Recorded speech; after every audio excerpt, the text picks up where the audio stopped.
आज शिवसेना उद्धव बाळासाहेब ठाकरे पक्षाच्या वतीनं बाळासाहेब ठाकरे यांच्या शताब्दीनिमित्त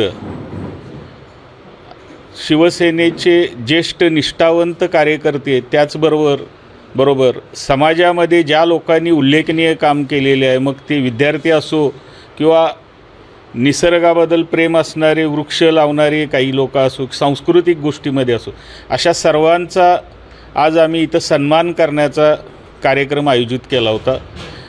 ह्या कार्यक्रमाच्या माध्यमातून आम्हाला परत एकदा समाजाला दाखवायचं आहे, शिवसेना ही सतत लोकहितासाठी, जनतेसाठी रस्त्यावर असतेच असते। फक्त शिवसेना भांडण्यासाठी नसते, तर शिवसेना शैक्षणिक क्षेत्रामध्ये काम करणाऱ्यांना प्रोत्साहन देण्यासाठी असते, निसर्गप्रेमींच्या पाठीमागं असते, कला क्रीडा सांस्कृतिक क्षेत्रामध्ये कार्य करणाऱ्या प्रत्येकाच्या पाठीमागं असते। आणि तो आज गौरव आम्ही आमच्या शिवसेनेच्या वर्षशताब्दीनिमित्त आज हा केलेला आहे। हे बघा, आता यामध्ये कसं आहे, एखादी व्यक्ती जाणारच असेल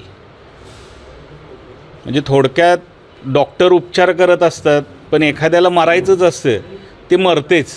तशी आम्ही 40 पहिला गेली 4 वर्षापूर्वी, त्यांचं श्राद्ध घातलं, आता ही 6 गेली। त्यामुळं आम्हाला ह्या गेलेल्यांच्या काही गोष्ट फरक पडलेला नाही, कारण शिवसेना ही फॅक्टरी आहे।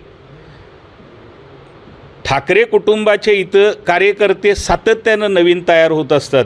ही जी गेलेली आहेत यांची पूर्व हिस्ट्री जर बघितली आपण, कोण रिक्षावाला होता, कोण पानपट्टीवाला होता, आज लाखो हजारो कोटीचे मालक झाले। हे कोणाच्या नावावर? ठाकरेंच्या नावावर झाले। आणि आज तीच संपत्ती वाचवण्याकरता त्यांनी हे सगळं कारस्थान केलेलं। यामध्ये त्यांचा नैतिक किंवा कुठलाही मला निधी मिळत नाही किंवा हे जे त्यांचं कारण आहे, हे अतिशय साफ खोटं आहे। त्यांना निधी वैयक्तिक लागतो आणि तो त्यांना मिळाला की ते पळून जातात।